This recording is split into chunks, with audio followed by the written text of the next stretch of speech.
काहे लागी बाबा मोरे बोएले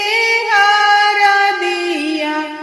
काहे लागी कुसुम रंगा फूल,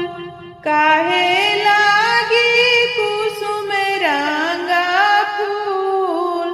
काहे लागी आमा हो धिया जनमवलु, पियावलु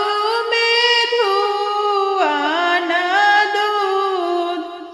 सगुन लागी बाबा मोरे बोएले हारा दिया,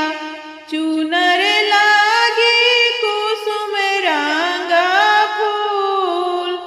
चुनर लागी कुसुम रंगा फूल, धर्म लागी अम्मा मोरी धिया जनमवली, पियावली में धुआ न दूध, पियावली में धुआ न दूध, चौका चढ़ी बैठेली बेटी हो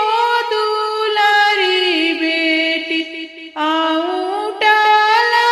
दूधाया मलई खाड़, आऊँ डाला दूधा पी ले तू बेटी, तब जई तू अपन ससुरार, तबे जई तू अपन ससुरार, बचपन से